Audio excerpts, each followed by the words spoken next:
नमस्कार, मी श्वेता. तुम्ही पाहताय न्यूज 18 लोकमत. कालचा दिवस जरी संपूर्ण जगभरात आनंदाचा आणि उत्साहाचा साजरा झाला असला तरी मुंबईमध्ये मात्र एक धक्कादायक आणि तितकीच संतापजनक बातमी समोर आली आहे. कारण मुंबईतला साकीनाका परिसर हा एका भीषण बलात्काराच्या घटनेनं हादरून गेला. कारण दिल्लीतल्या निर्भया बलात्कार प्रकरणाची पुनरावृत्ती या घटनेमध्ये झालेली आहे. सध्या या महिलेवर राजावाडी रुग्णालयामध्ये उपचार सुरू आहेत. मात्र ही महिला अजूनही बेशुद्ध अवस्थेमध्ये आहे. तिची प्रकृती अजूनही चिंताजनक आहे. काल मध्यरात्री 3:30 वाजण्याच्या सुमारास मुंबई पोलिसांना एक महिला रस्त्यावर रक्ताच्या थारोळ्यात आढळल्याचा कॉल आला आणि त्यानंतर पोलिसांना या घटनेचा सुगावा लागला. ही घटना क्रौर्याची परिसीमा गाठणारी ठरली. कारण आरोपी मोहन चौहान यानं या महिलेवरती बलात्कार केल्यानंतर तिला लोखंडी रॉडनं मारहाण केली. इतकंच नव्हे तर अगदी उच्चारायला सुद्धा भयंकर वाटतंय अशा तऱ्हेनं या आरोपीनं पीडित महिलेचा अत्यंत अमानुषपणे लैंगिक छळ केला. सध्या आरोपी मोहन चौहानला पोलिसांनी बेड्या ठोकल्यात. या प्रकरणात आणखी काही जण सहभागी असल्याची देखील शक्यता पोलिसांनी वर्तवलेली आहे. मात्र ही पीडित महिला जी आहे ती अजूनही बेशुद्ध अवस्थेमध्ये आहे. मुंबईतल्या राजावाडी रुग्णालयात तिच्यावरती उपचार सुरू आहेत. मात्र या महिलेची प्रकृती किंचितशी सुधारल्यानंतर किंवा ती शुद्धीवर आल्यावरच नेमकं काय घडलं या संदर्भातली अधिक माहिती मिळू शकेल.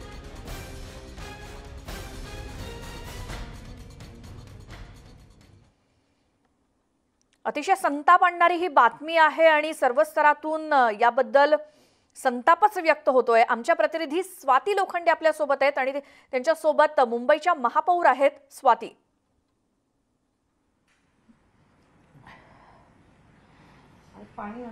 आता आपण बघितलं की या प्रकरणामध्ये अनेक धक्कादायक खुलासे येत आहेत. म्हणजे ज्या पद्धतीने तिच्या गुप्तांगात किंवा प्रायव्हेट पार्टमध्ये रॉडचा वापर करण्यात आला. आणखी यात कोणी असू शकतं का या संदर्भातला पोलीस तपास सुरू आहे. पण अजूनही या महिलेला शुद्ध आलेलं नाहीये. मुंबईत जर आपण बघितलं की 394 केसेस या 2019 सालात नोंदवल्या गेल्या म्हणजे बलात्काराच्या. आणि त्यामुळे हे शहर खरंच महिलांसाठी सुरक्षित आहे का या संदर्भात बोलण्यासाठी मुंबईच्या महापौर जे स्वतः महिला आहेत किशोरी पेडणेकर, आपण थेट त्यांच्याकडनं जाणून घेऊया. किशोरीजी, तुम्हाला काय वाटते की महिला या शहरात नाही, नक्कीच जी काही घटना घडली आहे त्यामुळे प्रत्येकाच्या मनात असा प्रश्न निर्माण होऊ शकतो. पण मला आपणही सांगा की आपण सुरक्षित नाही आहात का? जी घटना घडली आहे ती अतिशय निंदनीय आहे. त्या घटनेबद्दल किंवा ज्यांनी घडवली ते कोण आहेत, कुठल्या जातीचे आहेत, कुठल्या धर्माचे आहेत, हे क्रूरता अशा लोकांमध्ये येते कुठून हा एक मोठा प्रश्न आहे. आणि जसं आपण निर्भया दिल्लीचे केस पाहिल्यानंतर लगेच फास्ट ट्रॅक कोर्ट वगैरे केलेलं आहे. अर्थातच बरेच कायद्यांमध्ये बाल म्हणजे लहान वयाने सुटलेले लोक पण आहेत. तर खरं म्हणजे ज्या वेळेला अशी क्रूरता घडते तर त्याचंही वय बी न बघता त्यांना हे केलं पाहिजे. कारण करताना त्यांना ते कळत असतं. प्रत्यक्ष जसं तुम्ही फास्ट ट्रॅक कोर्ट बद्दल बोलताय, पण ही संकल्पना प्रत्यक्ष असली तरी त्याचा फायदा मात्र खूप कमी पीडितांना झालेला आहे. हे उदाहरण दाखल आहे सगळ्यांसमोरच. त्यामुळे या फास्ट ट्रॅकचा नुसता म्हणजे बाकी सगळे अशा घटना घडल्या की मग अशा गोष्टी आणायच्या आणि प्रत्यक्ष त्याचा वापर नाही करायचा. तुम्हाला वाटते का की तुमची महिला आघाडी इतकी स्ट्रॉंग आहे, तुमच्या सगळ्यात जर कुठे आपण बघितलं आक्रमक महिला आहेत, किंवा तुमचे स्वतःचे मुख्यमंत्री तरी या दृष्टीनं आता याच्या पुढे तरी काहीतरी पावलं उचलतील? नक्कीच मुख्यमंत्री स्वतः संवेदनशील आहेत आणि ह्या सगळ्या बाबतीत म्हणजे आपण या महिलेची महानगरपालिकेच्या आयुक्तांची वॉर्ड ऑफिसर ठाण्यामध्ये त्यांच्या बोटं छाटल्यानंतर ज्या पद्धतीने पावलं उचलली जात आहेत त्यामुळे नक्कीच मुख्यमंत्री ह्या गोष्टीकडे लक्ष देतील. पण तरी पण हा एक प्रश्न निर्माण होतो की ही क्रूरता इतक्या घाणेरड्या पद्धतीने जे तिच्यावर अत्याचार झाले तर फास्ट ट्रॅक कोर्ट तर नक्कीच आहे.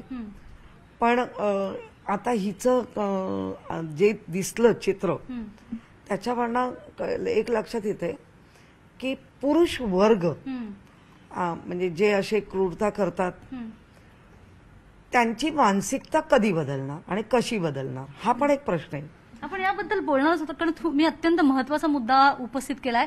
पण या पीडितेची चौकशी करायला तुम्ही जाणार आहात मी की तर नाही? बघायला आत्ता लगेच निघते, कारण काल गणपतीचा पहिला खरंच मी टीव्ही किंवा हे पाहिलं नाही. थोडंसं रात्री जेव्हा कळलं तेव्हा मी सगळ्यांकडनं आपल्या चौकशी केली.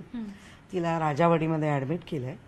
निश्चितच तिला भेटेनच असं नाही, कारण जर त्या अवस्थेत ती असेल, पण तिथे जाऊन चौकशी करणं आणि जास्तीत जास्त तिला कशी मदत करता येईल ते आपण पाहिलंच पाहिजे आणि मी बघणार. इथे आपण खरं तर म्हणजे आपण बघितलं तर विरोधी पक्षाकडनं पण टीका होतेच आहे. आपण जर पुण्याचं प्रकरण बघितलं, पण इथे जर आपण विरोधी पक्षाने बाकी इतर सगळ्या गोष्टी बाजूला ठेवल्या तर बाई म्हणून तुम्ही काय करणार मला सांगा. हे खूप महत्वाचं आहे या क्षणी, किंवा या शहराची महापौर महिला हे त्या दृष्टीनं खूप एक चांगली गोष्ट, एक प्लस पॉईंट आहे महिलांसाठी. त्यामुळे या महिलेच्या बाबतीत किंवा इतर महिलांच्या बाबतीत तुम्ही काही घेणार आहात का ठोस पावलं? नाही, पहिलं आधी तिला नीट आरोग्य दृष्टीने नीट करणं, कारण तिचा आजही ती असं ऐकिवात आहे की ती बेशुद्ध अवस्थेत आहे. त्यामुळे पहिलं तिच्यावरती संपूर्ण व्यवस्था, तिची केअर, नर्सिंग केअर, तिला सगळं तिला पहिलं आधी व्यवस्थित केली पाहिजे. आणि निश्चितच महानगरपालिका काही फ्रीज करत असते, त्याच्यामुळे ते काही हे नाहीये. थोडीशी सावरल्यानंतर मात्र तिला मानसिक आधार आणि तिची पूर्ण हिस्ट्री म्हणजे काय आहे, कुठची आहे, अजूनही ती कळली नाहीये. बरोबर. मला तरी. बरोबर. तर नक्की ती सगळी हे घेऊन तिला उभं करत असताना समस्त महिला ज्या अशा पद्धतीने पीडित होतात तर त्यांच्याबद्दल अजून काय करता येईल हे विचार करणं. तो तुम्ही आता महापौर म्हणून तुमच्याकडे बऱ्यापैकी सिक्युरिटी आहे, तुम्हाला ती सुरक्षितता आहे. पण जेव्हा तुम्ही आता पुरुषी मानसिकतेबद्दल बोलत होतात, पण जेव्हा तुम्ही एक साध्या सामान्य कार्यकर्त्या म्हणून काम करता इतकी वर्ष, तुम्हाला नाही का एखाद्या अशा ल्यूड कमेंट्स, पुरुषांचं असं वागणं, विचित्र हावभाव यांचं याला सामोरं निश्चितच आपण म्हणजे आता आपण सिनियर सिटीजनकडे आम्ही जरी जात असलो तरी जेव्हा मी आले तेव्हा वय वर्ष 21 होतं माझं. अर्थातच अशा गोष्टी आमच्या ह्याला अशा म्हणजे अशा नव्हे, पण जे आपण म्हटलं जसं बघणं किंवा हाताचे हे करणं किंवा सेकंड करताना काय, तर तिथल्या तिथे ठेवून पण दिलेत. अच्छा, असे किती किस्से एक असतील. शेवटचा प्रश्न थोडक्यात घेते मी. तुम्ही अनेकांच्या स्त्रीमुखात भडकावल्याचं तुम्ही म्हणताय, तुम्हाला वाटते का की आत्मसंरक्षणाचे धडे आता पहिलीपासून देण्याची ही वेळ आहेच, आता आली आहे? मुळात आपण देतोच आहोत आमच्या प्रत्येक याच्यामध्ये. राज्यभराची राज्यभरात पण आता दिलं पाहिजे. तो एक स्वतंत्र विषय असा घेऊन शाळांमध्ये दिलं पाहिजे. आणि मुळात म्हणजे अशा कितीतरी केसेस आहेत की त्या पोलिसांपर्यंत आल्या नाहीत. अगदी का नाही आल्या तर त्या लाजून नाही आल्या. अगदी. आणि मुख्य म्हणजे जवळच्याच लोकांकडे अशा गोष्टी घडतात. आणखी तर न लाजता आई वडिलांनी पण पुढे आलं पाहिजे. अगदी. आणि त्या मुलीनी पण म्हणजे जिच्यावर घडलं, समजा अगदी जवळी काका मामा हे त्यांच्याकडनं पण घडतात जवळ. आपण पाहिलेत म्हणजे आम्ही त्या अनुभवले म्हणजे स्वाती महापौर म्हणतात ते अगदी बरोबर आहे. म्हणजे आता महिलांसाठी सुरक्षा किंवा इतर गोष्टी जरी असल्या तरी महिलांनी सुद्धा तितकंच सजग आणि सतर्क राहणं सुद्धा गरजेचं आहे आत्ताच्या या युगामध्ये. धन्यवाद स्वाती, तुम्ही या सगळ्या संवादासाठी. आपण या संदर्भात अधिक बोलणार आहोत. आपल्या सोबत आता शिवसेनेच्या आमदार मनीषा कायंदे असणार आहेत, त्याचसोबत आमचे प्रतिनिधी सुद्धा काही ठिकाणाहून आपल्या सोबत असणार आहेत. लक्ष्मण घाटोळ आहेत आणि सिद्धार्थ गोदाम, त्यांच्याशी सुद्धा बोलूया. त्या भागामध्ये अशा काही घटना घडलेल्या आहेत का ज्याचा रेकॉर्ड आतापर्यंत आहे. सुरुवातीला आपण शिवसेनेचे आमदार मनीषा कायंदे यांच्याकडे जाऊयात. मनीषाताई, आपण म्हणजे तुम्ही स्वतः या महिलेची राजावाडी हॉस्पिटलमध्ये जाऊन विचारपूस केली, तेव्हा तर ही महिला बेशुद्ध होती, मात्र अजूनही शुद्ध काही आलेली नाहीये. आता एक प्रश्न पडतो की सगळा हा तपास होईल पोलिसांकडून, कसं झालं काय झालं, मात्र या गुन्ह्यामध्ये फाशीची सुद्धा शिक्षा होऊ शकते याची कल्पना असून सुद्धा हे असं धाडस होऊच कसं शकतं? अत्यंत गंभीर हा प्रकार आहे. दिल्लीमध्ये जे निर्भया कांड झालं त्याच धर्तीवर आहे फक्त हा गँगरेप आहे का हम्म, हे अजून पोलिसांना स्पष्ट होत नाहीये. हम्म, मुख्य आरोपी पकडला गेलेला आहे आणि एका टेम्पोमध्ये हा प्रकार घडला. हम्म, काल मी राजावाडी रुग्णालयात, आमच्या 2-3 नगरसेविका होत्या माझ्यासोबत, आम्ही तिथे गेलो, हम्म, डॉक्टरांशी बोललो. तिचं गुप्तांग पूर्ण डॅमेज झालंय. हम्म. तेवढंच नाही तर विष्ठेची वाट जी आहे, लघवीची वाट, ही सगळीच एकत्र झालेली आहे. हम्म. आणि त्यामुळे भयानक परिस्थिती झालेली आहे.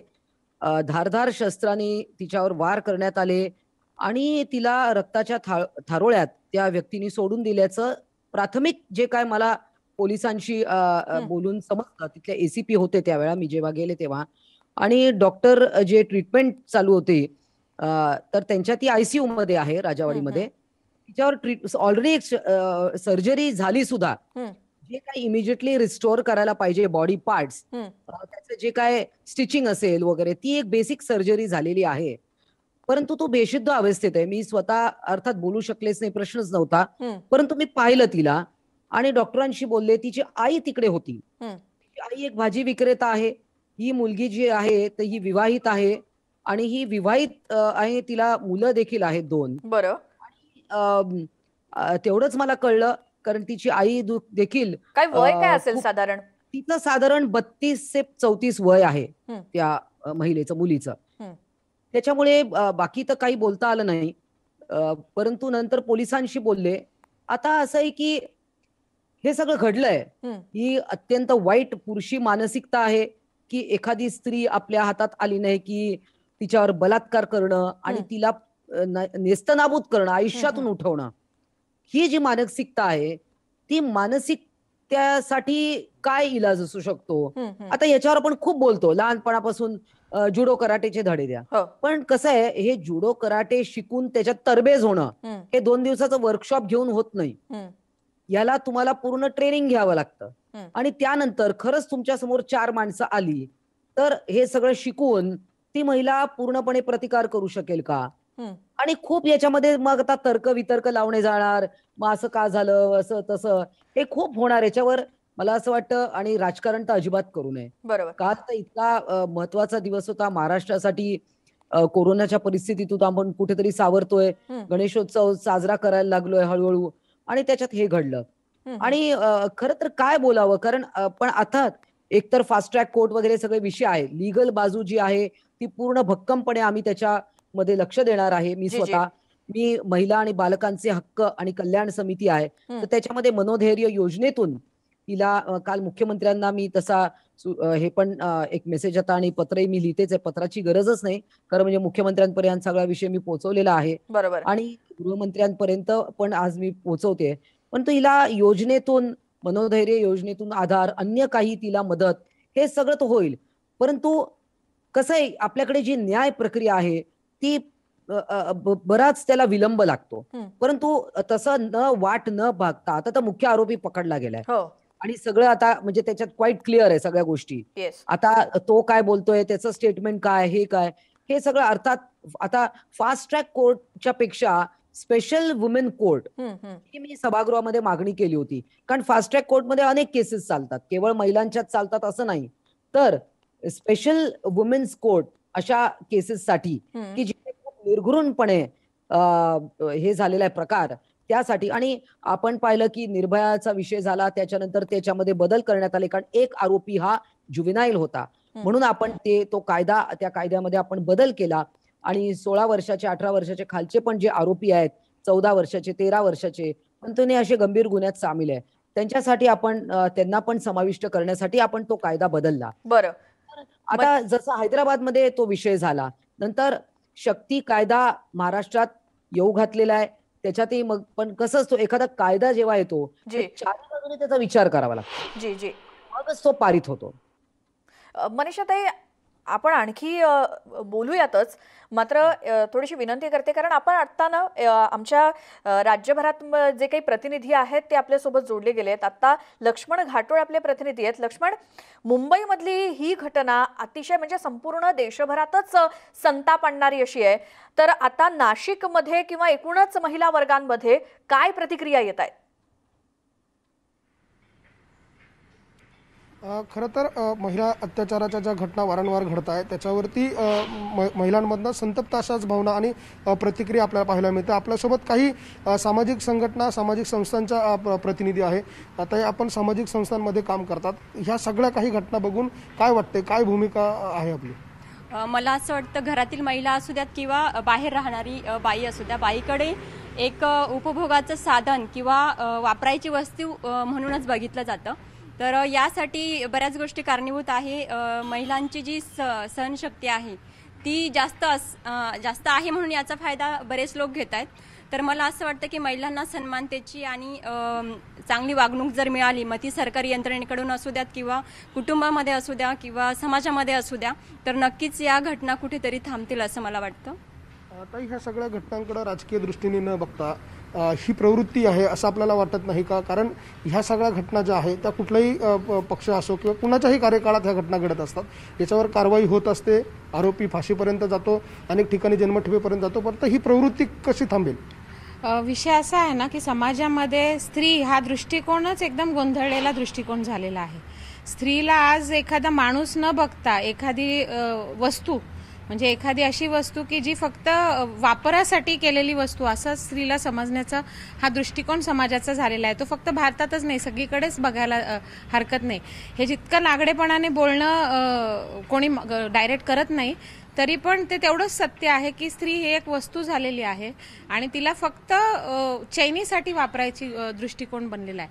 पुरुषांना रात्रीच्या वेळेला एखादा बाहेर चालला असेल पुरुष, तर त्या पुरुषांना भीती नसते. त्याला जास्तीत जास्त भीती कुठली असते? माझं घड्याळ चोरीला जाईल, माझं वॉलेट चोरीला जाईल. पण एखादी महिला येऊन आपल्यावर बलात्कार करते ही पुरुषांच्या डोक्यात कधीच भीती नसते. पण महिलेला बाहेर पडायचं म्हणलं की तो दृष्टिकोन जो आहे की मला कोणी काय करेल, हे सगळं समाजामध्ये बदलणं गरजेचं आहे. मेन तर विकृती जी झालेली आहे ती बदलणं गरजेचं आहे. आपल्यासोबत काही तरुणी देखील आहे. ताई, तू महाविद्यालयात जातेस, काय ह्या सगळ्या घटना बघून काय वाटतं? मनाला खूप वाईट वाटतं की असं सगळं घडत आहे. त्यामुळे हे कुठेतरी थांबलं पाहिजे असं मला वाटतं आणि हे थांबवण्यासाठी लोकांची मानसिकता बदलली पाहिजे. ह्या मानसिकतेमुळे ह्या सगळ्या घटना घडत आहे आणि हे काउंट दिवसेंदिवस वाढतच आहे. आपल्यासोबत काही ज्येष्ठ महिला देखील आहेत. ताई, आपणही समाजात अनेक वर्ष काम करताय. यापूर्वी अशा काही घटना आपण पाहिल्यात का किंवा असं घडत होतं का? आणि आज जे घडतंय ते बघून काय वाटतं? नाही, यापूर्वी बहुतेक एक 20-25 वर्षाचा काळ पाहिला त्यावेळेला असं काही घडत नव्हतं. महिलेकडे एक पवित्र नात्याने बघितलं जात होतं. परंतु आता लोकांची मानसिकता बदलली आणि त्यामुळे कौटुंबिकही महिलांची छळ होऊ लागले, मुलींचे छळ होऊ लागले.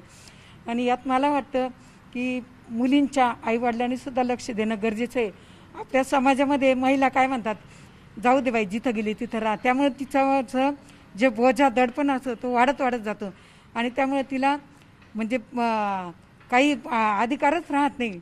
जे आईवडील सांगतील त्याप्रमाणे ती राहते आणि तिथे बदलत चालतं आणि तिच्यावर अन्याय अत्याचार नेहमी घडत जातात. अगदी खरे, अनेक अत्याचार होतात मात्र महिला समोर येत नाही कारण कुटुंबाचा दबाव असतो. ताई, तुला काय वाटतं ह्या सगळ्या घटना घडताय बलात्काराच्या किंवा या सगळ्या ही प्रवृत्ती ही मानसिकता कशी बदलेल? कायदे स्ट्रिक्ट निघायला पाहिजे आणि त्याच्यावरती ना जस्टिस भेटायला पाहिजे लवकर. आणि आजकाल महिलांना लवकर जस्टिस भेटत नाही. म्हणजे जो आपण कोर्टात जर का दिलं तर त्याला वेळ लागतो निकाल लागायला. तर लवकर जस्टिस भेटायला पाहिजे म्हणजे. आणि समाजाने पण दृष्टिकोन बदलायला पाहिजे महिलांकडे बघायचा. म्हणजे त्यामुळे महिला सिक्युअर राहतील आणि त्यांना भीती नाही राहणार बाहेर निघायची. आणि ते घरापासूनच सुरुवात करायला पाहिजे. म्हणजे जी घरात आपण चेंजेस करेल तेच आपण बाहेर करू शकतात. म्हणून घरापासूनच त्याची सुरुवात सुरू व्हायला पाहिजे. कुटुंबापासून बदललं पाहिजे. आपण एक शेवटचा प्रश्न ताई तुम्हाला विचारतो. ह्या सगळ्या घटना मध्यंतरीच्या काळात वाढल्यात, याच्यासाठी काय महिलांनी कसं सक्षम राहिलं पाहिजे किंवा त्यांनी काय करायला हवं बाहेर पडताना किंवा या समाजात जाताना वागताना? पहिलं तर सगळ्यात प्रथम म्हणजे घरातून आपल्या जे संस्कार असतील की महिलेने बाहेर बिंदास गेलं पाहिजे. आपण जेव्हा आपली मुलगी बाहेर निघाली तिला सांगतो छोटे कपडे घालू नको, खाली मान टाकून जा. तर ही जी मेंटॅलिटी आहे ही आयांनी पहिली बदलली पाहिजे. म्हणजे मुलींमध्ये होते. शासन प्रशासन हे त्यांचं काम करतच असतं. आजपर्यंत जेवढे बलात्काराच्या घटना घडलेल्या आहेत मला वाटत नाही की कुठे अटक नाही झालेली आहे. प्रत्येक ठिकाणी अटक अगदी फाशीपर्यंतची शिक्षा झालेली आहे. पण तरी देखील ही विकृती जी आहे ही विकृती बदलण्यासाठी सगळ्या समाजाने पुढाकार घेऊन ह्याच्यासाठी एकत्रितपणे काम करणं गरजेचं आहे. आपण बघतोय की ह्या महिलांच्या प्रतिक्रिया आहे की घटना घडता आरोपी अटक होतात, इव्हन फाशीच्या शिक्षेपर्यंत देखील त्यांना शिक्षा झाली आहे. मात्र तरी देखील अशा घटना घडतात. याचा अर्थ असा आहे कायदे देखील सक्षम आहे, कठोर आहे, मात्र कारवाई होऊन देखील ही मानसिकता बदलत नाही. त्यामुळे आपल्या स्वतःच्या घरापासून, आपल्या घरामधल्या असलेल्या मुलीपासून तर घरातल्या पुरुषापासून या सगळ्यांनी आपली मानसिकता बदलणं गरजेचं आहे. तरच अशा प्रकारच्या घटना ज्या आहेत त्या रोखल्या जाऊ शकतील असा सूर नाशिकमधल्या या सामाजिक संस्था, राजकीय क्षेत्रातील महिला आणि कॉलेजमधील तरुणींनी व्यक्त केली आहे. बरोबर आहे लक्ष्मण. आणि या सगळ्या संतप्त प्रतिक्रिया येणं साहजिक आहे, कारण दिल्ली निर्भया प्रकरणानंतर जो अंधेरीमध्ये हा सगळा प्रकार घडला त्यानंतर, आणि तेही गणपतीच्या पहिल्या दिवशी. आता आपण औरंगाबादमध्ये जाऊया. तिथे आपले प्रतिनिधी सिद्धार्थ गोदाम आपल्यासोबत आहेत. सिद्धार्थ, तुमच्यासोबत सुद्धा काही महिला आहेत, त्यांच्या काय प्रतिक्रिया आहेत? म्हणजे दरवेळी असं काही घडलं की आपण तात्पुरतं त्यावरती बोलतो, नंतर हे विषय राहून जातात. इतकी मोठी शिक्षा या असल्या गुन्ह्यांमध्ये असताना सुद्धा कोणताही भय नाही असल्या या नराधमांना, यावरती या महिलांचं काय मत आहे? निश्चित तू म्हणते ते बरोबर आहे की अशी घटना घडली. आपणही दिवसभर बातम्या चालवतो, काही सामाजिक संघटना रस्त्यावर येतात, काही महिला त्यावर अगदी आक्रमकपणे बोलतात. ती वेळ गेली, ती घटना संपली की पुन्हा जशाला तसं होतं. आणि हे अनेक वर्षापासून चालत आल्यामुळंच या कुठेतरी गोष्टी थांबवायला तयार नाही आहेत. माझ्यासोबत आता महिला आहेत सगळे. आपण मंगलताई खिवसर यांना ओळखतो. अख्खी हयात त्यांनी अत्याचाराच्या विरोधात महिलांच्या केलेली. ताई, आपल्याला वाटलं होतं की दिल्लीतला अत्याचार झाल्यानंतर एवढा समाज एकवटला होता, आक्रोश झाला, नवीन कायदा आला, अशा घटना होणार नाहीत असं आपल्याला थोडं कुठेतरी वाटत होतं. सेम घटना अंधेरीत झाली, मुंबईला झालेली आहे. आपण काही गोष्टी सांगू शकत नाही, त्याच पद्धतीने या मुलीसोबत वागल्या गेलं. एकतर काय असतं की घटना होऊ नये म्हणून काय जे करावं लागतं ना ते मुळात कोणालाच करायचं नाहीये. घटना झाली की आमच्यासारखे सामाजिक कार्यकर्ते रस्त्यावर येतात, बेंबीच्या देठापासून ओरडून काही मागण्या करतात. पण मागण्या मान्य करणारे दिल्लीत आणि मुंबईत आणि वेगवेगळ्या राज्यात बसलेले आहेत ना. कायदा करणारे तिथे बसलेले आहेत. त्यांनी कायदे करायचे आहेत, पण कायद्याची कडक अंमलबजावणी होते की नाही. म्हणजे ठराविक एका कालावधीमध्ये 2 महिन्यामध्ये चार्जशीट दाखल झालं पाहिजे, सगळ्या गोष्टी झाल्या पाहिजेत, निकाल एवढ्या कालावधीमध्ये लागलाच पाहिजे. नवीन नवीन कायदे खूप केले पण अंमलबजावणी शून्य आहे. त्याच्यामुळे ह्या घटना घडतच राहणार. आणि ह्याचं खापर समाजावर, समाजातल्या मानसिकतेवर जसं आपण फोडतो की तशा पद्धतीचे विकृती असणारे, पुरुषप्रधान व्यवस्थेमध्ये वाढणारे सगळे आमचे भाऊ आहेत आणि त्यांना खूप श्रेष्ठत्वाची एक भावना असते. त्याच्यामुळे मी श्रेष्ठ, मी काही करू शकतो आणि काही करू शकतो ह्याच्यामध्ये त्याला राजकीय पाठबळ आहे, धार्मिक पाठबळ आहे, जातीय पाठबळ आहे. आणि न्यायालयात काही होत नाही हा एक पक्का मेसेज अशा सगळ्या क्रूर कर्म करणाऱ्यांपर्यंत पोहोचलेला आहे. बाकी नंतर मी तुमच्याकडे पुन्हा येतो. काय म्हणाल ताई? निश्चितच मी असं नाही विचारणार की या घटनेबद्दल काय वाटतं, संताप मनात आलाच पाहिजे. नाही, काय झालेलं आहे सध्याच्या या परिस्थितीमध्ये जे महिलांवरती अत्याचार होत आहे ते त्याच्यावरती कुठली कारवाई न झाल्यामुळे जो अत्याचार करणारा असतो तर त्याची हिंमत वाढत चाललेली आहे. आणि पीडित महिलेला कुठेही आजपर्यंत पोलीस स्टेशनपर्यंत जाऊन किंवा अनेक समित्यांकडे जाऊनही तिला जो न्याय मिळाला पाहिजे तो न्याय मिळत नाही. आणि मग ह्या भीतीपोटी महिला थोडंसं कुठे न्याय मागायला जाताना विचार करताय की यामध्ये फक्त महिलेची बदनामी होते, पण जो नराधम असतो, जो अत्याचार करणारा असतो त्याच्यावरती आजपर्यंत कुठलाही गुन्हा जरी दाखल झाला तरी त्याच्यावर ठोस कारवाई अजूनपर्यंत होत नाहीये. त्याच्यामुळे एक वचक नाही राहिलेलं समाजात वचक राहिलेलं नाही. ताईंनी सांगितल्याप्रमाणे की सत्ताधारी जे आहेत किंवा जाती धर्मावर जे लोक हे करतात, म्हणजे एखाद्या जातीच्या महिलेवर किंवा मुलीवर अत्याचार जो होतोय तर मग त्याच जातीच्या लोकांनी भांडायचं का? प्रत्येकाची महिला, प्रत्येकाची बायको, प्रत्येकाची बहीण, प्रत्येकाची मुलगी आपण तिला तिच्या जागी ठेवून किंवा तिची मुलगी, आपली मुलगी जर तिथे असती हा जर विचार जर केला तर मला वाटत नाही की सत्ता कुणाची असो पण ह्या घटना ज्या घडतायत ह्या घडायला नकोय. सत्तेत ज्या महिला आहेत, आता महिला राजकारणी नाहीत का? ज्या महिला राजकारणी आहेत आपण पद कशासाठी घेतो? सामान्य जनता, समाजसेविका ह्या लढतात कशासाठी की जे तुम्ही खुर्चीवर बसलेले आहात त्या खुर्चीवर बसणाऱ्या महिलांनी निदान त्या मुलीला आणि त्या महिलांना न्याय द्यायला पाहिजे, मिळून दिला पाहिजे. तो तेच नेमकं होत नाही. आणखी काही महिला आहेत, काय म्हणणं आहे तुमचं? माझं हेच म्हणणं आहे की ज्या वेळेस बलात्कार होतोय किंवा अत्याचार होतोय एखाद्या मुलीवरती तर त्यावेळेस गृह विभागाचं लक्ष असलं पाहिजे. याच्यावरती हेच म्हणता येईल की राजकीय जे चालू आहे तर याचं पूर्णपणे दुर्लक्ष होतंय. कारण आज बघतोय आपण की बीडमध्ये जी घटना घडलेली आहे, 5 मुलींवरती बलात्कार झालेले आहेत. आज मुंबईमधली जी घटना घडलेली आहे निर्भया, तर ही परत घटना होऊ नये यासाठी जर कमीत कमी राजकीय असो किंवा कुठल्याही जे मनामध्ये नराधम जे होत आहेत, नराधम जी त्यांच्यामध्ये मानसिकता येते की ह्या मुलीवरती अत्याचार करावा, 3 वर्षाच्या मुलीवरती अत्याचार होतोय, तर ह्या नराधमाची कुठेतरी मानसिकता बदलली पाहिजे. आणि याच्यासाठी मला असं वाटतं की त्यांचं नपुसक केलं पाहिजे. अशा प्रकारे जर करता आलं तर नक्कीच हे होणारे अत्याचार थांबतील. निश्चितपणे आपल्याकडे कायद्याचे राज्य आहे, संविधानाचं राज्य आहे. तुमची संतापाची भावना योग्य आहे, मात्र तसं आपल्याकडे सध्या तरी होणं शक्य नाही. आपण बघतोय की एक वेगळी मानसिकता आहे, त्यामुळं आता काहीतरी वेगळं पाऊल उचललं गेलं पाहिजे अशी भावना औरंगाबादमध्ये आहे सध्या. जी सिद्धार्थ, थोडंसं थांबवते, आपण यावरतीच बोलणार आहोतच. आपल्यासोबत मनीषा कायंदे सुद्धा आहेत, शिवसेनेच्या आमदार. मनीषाताई, या सगळ्या महिलांच्या आणि काही सामाजिक संघटनांच्या या प्रतिनिधी आहेत, त्यांचं म्हणणं तुम्ही ऐकलं असेलच. आता पुन्हा एक महिला लोकप्रतिनिधी म्हणून तुम्हाला याबद्दल विचारायचंय. मात्र आपण एक अगदी छोटासा ब्रेक घेऊन लगेच परत येतोय. पाहत राहा न्यूज 18 लोकमत.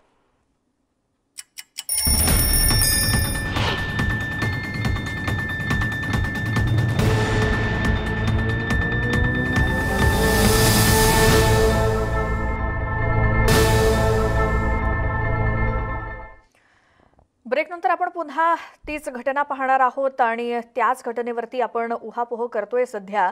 कारण मुंबईच्या साकीनाका या भागामध्ये ज्या पद्धतीनं एका महिलेवरती अत्याचार झाले, ही महिला सध्या मृत्यूशी झुंज देतेय आणि आपण प्रार्थना करूयात की तिची तब्येत सुधारेल लवकरात लवकर. आपल्यासोबत शिवसेनेचे आमदार मनीषा कायंदे आहेत. मनीषाजी, राज्यातल्या काही भागातल्या महिलांचं म्हणणं तुम्ही ऐकलत. आता त्यांचं म्हणणं की बाबा एखादी व्यक्ती हे धाडस कधी करतं की जेव्हा जातीय, राजकीय किंवा सामाजिक पाठबळ त्याला असेल. आता त्यांची पुन्हा ही मागणी आहे की काही महिला राजकारणी ज्या आहेत त्यांनी तरी निदान यामध्ये लक्ष घालून काहीतरी करावं. त्या सर्व महिलांच्या मी रिॲक्शन्स तुमच्या चॅनलच्या माध्यमातून ऐकलेल्या आहेत आणि अर्थातच कोणाचंही काही चुकीचं म्हणणं नाहीये. आता अनेक वेळा अशा जेव्हा घटना घडतात तर काही वेळा त्याच्यात कुठेतरी जातीचा संबंध असतो, अनेक वेळा नसतो पण. आणि जर का आपण ह्या सगळ्या केसेस गेल्या 30-40 वर्षाच्या आपण जर का अभ्यास केला तर ह्या अभ्यासाच्या अंती हाच एक मोठा निष्कर्ष आहे की जवळजवळ 80% केसेस ज्या आहेत ते ओळखीच्या लोकांकडनं झालेत, नातेवाईक असो किंवा ओळखीचे लोक असो. लहान मुलींपासून ते वयस्कर महिलांवर असे गुन्हे घडलेले आहेत. आणि कुठेतरी शेतात असेल, कुठे आता कालचा प्रकार झाला तो टेम्पोमध्ये. आता मुंबईमध्ये अनेक टेम्पो पार्क असतात रात्री, सामान ये जा करणारे. त्यामुळे आता म्हणजे प्रत्येक ठिकाणी पोलीस असू शकत नाही, म्हणजे काय आता घरात पण पोलीस असणार नाही आपल्या अर्थात. पण अशी घटना घडू नये. मला एक महत्वाचा मुद्दा सांगायचा आहे की सगळेजण मुलींना आणि बायकांनाच का उपदेश करतात. एखादी आई जेव्हा कान पकडून आपल्या मुलाला सांगेल की a woman has to be respected, जेव्हा वडील घरात आईला वाटेल तसं बोलतात, मूर्ख आहेस, तुला अक्कल नाही, तिथेच हे पुरुषी अहंकाराचं बीज पेरलं जातं. त्यामुळे घरातल्या पुरुषांनी पहिले उदाहरण सेट करायला पाहिजे की घरातली स्त्री ही एक सन्मानाची जागा आहे तिची आणि शी हॅज इक्वल राईट्स. आणि जेव्हा ही मानसिकता त्या लहान मुलामध्ये बालपणापासून पेरली जाईल तेव्हा तो जो मोठा होऊन पुरुष होईल किंवा एक ऍडोलसंट मुलगा होईल त्याला हे सतत बिंबवणं गरजेचं आहे. आपण काय करतो, सगळं मुलींनाच सांगतो की असं करू नको, छोटे कपडे घालू नको, 7च्या घरी ये, अंधाऱ्या रस्त्यातून जाऊ नको. सगळे उपदेश मुलींनाच आहेत. मुलांना कोण सांगतंय? आपली मुलं कशी वागतात आहे ही किती आया बघतात की माझा मुलगा बाहेर कसा वागतोय, एखाद्या स्त्रीच्या बद्दल तो कसा बोलतोय, कसा वागतोय, शेजारी पाजारी, आपल्या इमारतीमध्ये, चाळीमध्ये, सोसायटीमध्ये हा आपला मुलगा कुठल्या मानसिकतेचा आहे. आता अर्थात त्याच्यात गरीब श्रीमंत सगळेच आले असं काही नाहीये. गुन्हा कुठेही घडतो, झोपडपट्टी घडतो, उच्चाभ्रू इमारतींमध्ये पण घडतो. त्याच्यामुळे पुरुषी मानसिकता जी आपण बोलतोय विकृती, त्या क्षणाला त्या माणसाला जेव्हा आता कालचा प्रकार जो झाला तो अर्थात बलात्कार झालाय की नाही हे सुद्धा आता समजण्याच्या पलीकडचं आहे, कारण सगळं डॅमेज्ड आहे. तर आता याच्यामध्ये अर्थात त्याला बलात्कारच्या कॅटेगरीज मध्ये त्याला मोजणार, त्याचं वर्ग करणार आणि तशा प्रकारची शिक्षा त्याला होणार आहे. आता आपण बघितलं निर्भयाच्या विषय, एक चर्चेचा विषय म्हणून किती लांबली केस, आपण फास्ट ट्रॅक म्हणतो, ते आरोपी शेवटपर्यंत धडपड करत होते, अक्षरशः फाशीच्या आदल्या रात्रीपर्यंत ते धडपडत होते की आमची फाशी आमची टाळावी आणि आम्हाला जन्मठेप व्हावी. ही न्यायिक प्रक्रिया आहे, प्रेसिडेंट पर्यंत जाणार, तिथपर्यंत जाणार. आता तेव्हा अशी चर्चा होती की एकदा फायनल जजमेंट सुप्रीम कोर्टात आल्यानंतर पुन्हा आपल्याकडे जी पद्धत आहे की राष्ट्रपतींकडे आपण फाशी देण्यापूर्वी परत एकदा तो सगळा परत एखादी कमिटी बसते. तर ही न्याय प्रक्रिया किती लांब, आता निर्भयाच्या आईने किती आकांत केला. तर ही न्याय प्रक्रिया लवकर व्हावी, याच्यात खूप बदल बरोबर आहे. मनीषाताई, मात्र तुमचं सरकार आहे आणि अशी जेव्हा घटना कधी घडते तेव्हा सर्वसामान्य माणूस साहजिकच राज्याच्या गृह विभागालाच दोष देणार. कायदा सुव्यवस्था त्यांच्या हातात आहे. बरोबर आहे. जसं मी म्हटलं की प्रत्येक ठिकाणी पोलीस असू शकत नाही. घरामध्ये घटना घडली, कुठे जंगलामध्ये घडली, कुठे शेतामध्ये घडली. आणि तुम्ही सरकारला दोष केव्हा द्याल की जेव्हा सरकार बघ्याची भूमिका करताय, पोलीस असून तिकडे गुन्हा घडतोय, पोलीस काही करत नाहीये आणि मग न्याय प्रक्रियेने काही केलं नाही किंवा सरकारने काही केलं नाही, तर हा सरकारचा भाग हा नंतर येतो. गुन्हा टाळला पाहिजे हे देखील महत्वाचं आहे. त्यासाठी तर आपण सीसीटीव्ही कॅमेरे आणि हे सगळं त्या पण यंत्रणा आहे. पण हे सगळं असताना देखील गुन्हा घडतो आणि असं काही नाही, पूर्वी अनादी कालापासून महिलांवर बलात्कार होत आहेत, ही काय नवीन गोष्टी नाहीत. पण आत्ताच्या ज्या बलात्कार झाल्यानंतर त्या मुलीला नेस्तनाबूत करणं, तिला डॅमेज करणं, तिला जिवंत न ठेवणं, हे नवीन प्रकार आहे. म्हणजे आपण पाहिलं एक अभ्यास म्हणून तर बलात्कार होत होते, परंतु अशा निर्घृणपणे होत नव्हते. म्हणजे पूर्णपणे त्या स्त्रीची विटंबना करून टाकायची आणि तिला सोडून द्यायचं रक्तबंबाळ करून. हे निर्भया ही पहिली केस झाली आपल्याकडे आणि त्यानंतर एक दोन तशा घटना. मनीषाताई, आधी जे होणारे बलात्कार आणि आताची जी काही निर्घृणपणे गुन्हा हा गुन्हाच आहे, त्यामुळे शिक्षा ही कठोरच व्हायला हवी. म्हणजे पूर्वीचा गुन्हा असू दे नाहीतर मग आत्ताचा असू दे.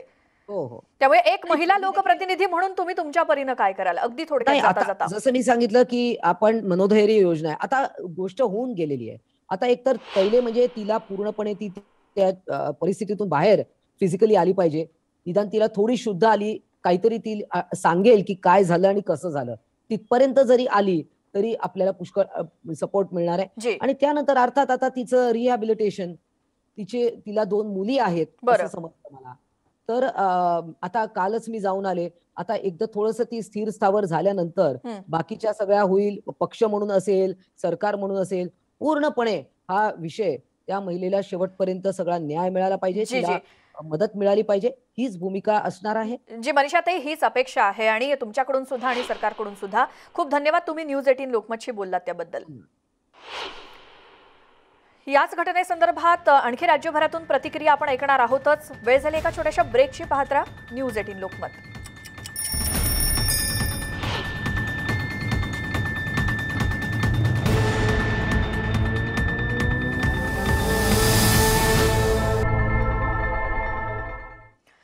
ब्रेकनंतर स्वागत. बुलेटिनमध्ये आपण सध्या अतिशय धक्कादायक बातमी पाहतोय, ती म्हणजे मुंबईतल्या साकेनाका इथे घडलेली आणि अगदी दिल्लीतल्या निर्भया प्रकरणासारखंच प्रकरण हे घडलेलं आहे.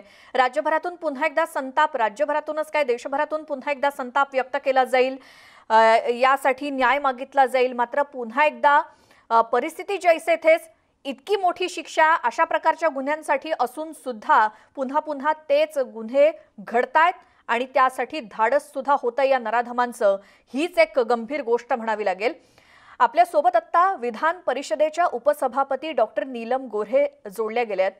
नीलमताई, असल्या घटनांबद्दल आपण वारंवार बोलतो, मात्र त्यासाठी ठोस असं काहीच नाहीये. म्हणजे इतकी फाशीची शिक्षा किंवा या शिक्षेची तरतूद असून सुद्धा धाडस हे होतच आहे. त्यामुळे आता मानसिकता किती, त्या मानसिकतेवरती बोलायचं, काय केलं पाहिजे असं तुम्हाला वाटतंय? एक तर पहिली गोष्ट अशी आहे की पहिल्या दिवसापासून अशी घटना घडल्यापासून ते न्याय मिळेपर्यंत पुढच्या काळामध्ये हे सातत्याने या प्रश्नावरती काम होणं हे गरजेचं आहे. माझा आवाज येतोय का? जी, आवाज येतोय. नीलमताई बोला. हा आणि खरा प्रश्न असा आहे की असा संताप जो येतो, तर आज सगळ्या भगिनींची तुम्ही मनोगत सांगितली ती मी पाहते, ऐकते. जी. अनेक जणी त्यातल्या माझ्या मैत्रिणी आहेत. हं. थोडं मला खेद ह्या गोष्टीचा वाटतो, की पहिल्या दिवशी या मुलीच्या बरोबर जे भेटतात किंवा त्यांची विचारपूस करतात, हं. त्यापैकी सगळ्यांना नाही तरी निदान चार्जशीट दाखल झाल्यावर, कोर्टात ती उभी राहत असताना, इतकंच नव्हे तर न्याय मिळतो त्या दिवशी, सातत्याने तिच्याबरोबर सहप्रवास करणं समाजातल्या अनेक घटकांनी आवश्यक आहे.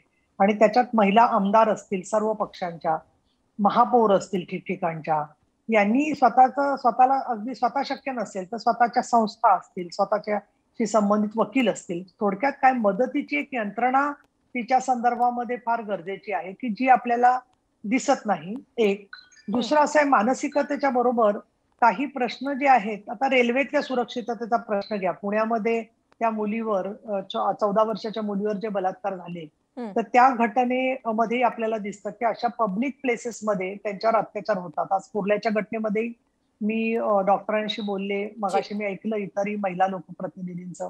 त्याचबरोबर त्या आरोपीच्या बद्दलचं मला तुम्हाला सांगायला पाहिजे की एका व्यक्तीने हं. आरोपी बद्दलची माहिती ही पोलिसांना कळवली. त्यांनी त्याला ते प्रसंग होत असताना दिसल्याबरोबर हं. त्याला ती हिंस्रता बघून एवढी हिंमत झाली नाही की तो लगेच स्वतःमध्ये पडू शकेल. परंतु हं. त्यांनी पोलिसांना कळवलं म्हणून पोलीस 10 मिनिटात तिथे हजर झाले. हं. मुळामध्ये रस्त्यावरती अशा ज्या महिला निराधार असल्यामुळे किंवा काही कौटुंबिक अडचणीमुळे ज्या रात्री बेरात्री अशा प्रकारनी कुठेतरी भक्ष्य करण्याची जी प्रवृत्ती आहे, तर मी पोलिसांना असं सुचवलेलं आहे की हा व्यक्तीच्या विरुद्ध जरी मुंबई शहरात गुन्हा नसेल तरी तो ज्या जौनपूर भागामधून येतो आरोपी त्या भागामध्ये किंवा इतर आसपासची जी उपनगरं आहेत, मीरा भाईंदर, ठाणं शहर, ठाणं ग्रामीण, इथे याचे फोटो पोलिसांना दाखवून याच्या विरुद्ध असे काही गुन्हे दाखल आहेत किंवा काय याची माहिती घेतली पाहिजे. कारण असे सिरियल किलर पूर्वी या कुर्ला भागामध्ये पकडले गेले होते आणि बरं. म्हणून सरकारच्या बाजूने जे काही करायला पाहिजे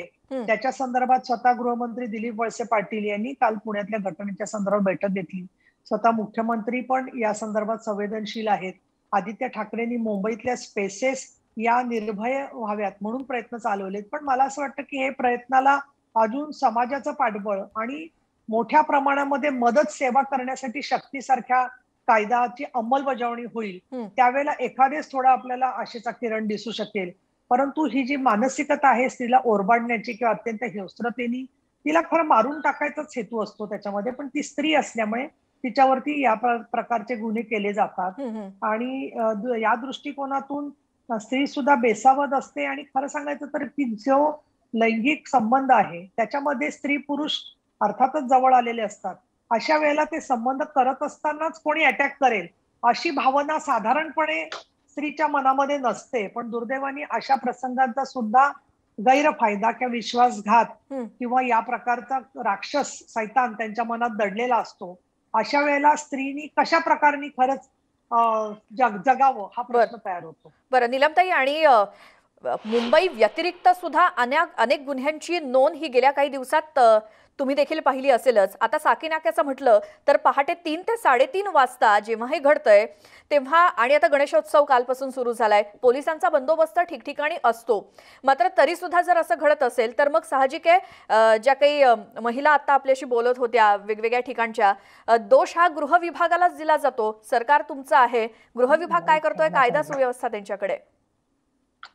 गृह विभागाच्या सोबत अनेक बैठका मी घेतल्या आहेत आणि त्याच्यामध्ये राजवर्धन जे पोलीस महानिरीक्षक आहेत महिला विभागाचे, त्यांनी एक जी माहिती सांगितली, अनेक माहिती झाल्यात, अनेक निर्देश आहेत. वेळ मला माहिती आहे की 4-5 मिनिटच आपल्या हातात आहेत, कारण मलाही थोडं घाई आहे. पण दुसरं बाकीच्याही महिलांशी तुम्ही राज्यभर जोडले गेलेले आहेत. तर कुठल्याही मुलीची केस मिसिंग म्हणून जरी आई वडिलांनी तक्रार दाखल केली तरी सुद्धा ती अपहरणच आहे अशा पद्धतीने पोलिसांनी तपास करावा या सारखं म्हणून निर्देश केंद्र सरकारनी राज्य सरकारला आणि राज्य सरकारनी त्या पद्धतीने GR जो आहे तो काढलेला आहे. तो लाईट बंद आहे, तो बंद लाईट लावून तर आणि म्हणून ते निर्देश जे काढलेले आहेत.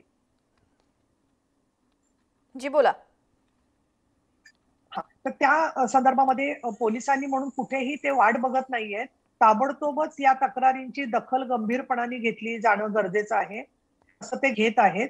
दुसरं, समाजाचा सहभाग वाढवण्यासाठी नुकतंच मी पुणे शहर, पुणे ग्रामीण आणि पिंपरी चिंचवड पोलीस आयुक्तालय याच्याबरोबर जेव्हा दक्षता समितीच्या बैठका घेतल्या त्यावेळेला खूप चांगला प्रतिसाद आहे. कारण वर्ष दीड वर्षानंतर कोरोनामुळे ही अडचण तयार झाली होती की प्रत्यक्ष भेटीला महिलांना बोलवता येत नव्हतं आणि म्हणून या संदर्भामध्ये ऑनलाईन बैठका घ्या अशा प्रकारची मी सूचना दिली होती. ती पोलिसांनी स्वीकारलेली आहे आणि दर 15 दिवसांनी महिलांनी फक्त मुद्दा मांडून पोलिसांनी ऐकलं आणि सोडून दिलं असं बरोबर नाही. तर दर 15 दिवसांनी पोलिसांनी, डीसीपींनी किंवा जे कोणी पीआय बैठक घेतील पोलीस स्टेशन निहाय त्या प्रत्येकाने 15 दिवसांनी त्या स्त्रीनी जे काही तक्रारी केल्या असतील डोमेस्टिक व्हायलन्स त्याची प्रगती काय झाली हे पण महिला दक्षता समितीच्या सदस्यांना सांगणं गरजेचं आहे.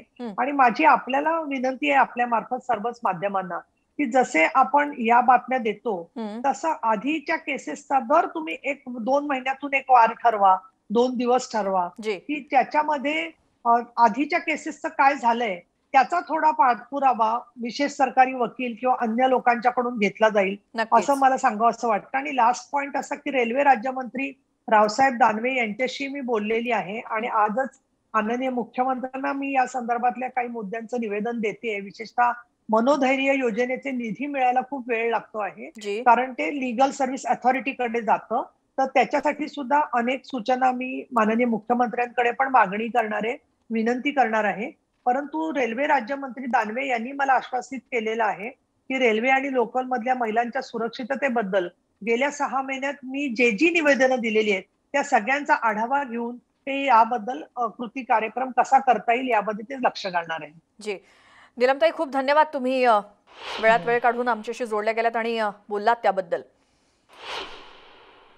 तर नीलम गोऱ्हे यांचं हेच म्हणणं आहे की आता अगदी न्याय मिळेपर्यंत आम्ही देखील सगळे प्रयत्न करू. मात्र हा खटला असेल किंवा या सगळ्या प्रकरणांमध्ये अगदी शेवटपर्यंत न्याय मिळेपर्यंत या महिलेसोबत, या पीडितेसोबत राहणं खूप महत्त्वाचं आहे. एक आणखी छोटासा ब्रेक आपण याच्यात घेणार आहोत. पाहत राहा न्यूज 18 लोकमत.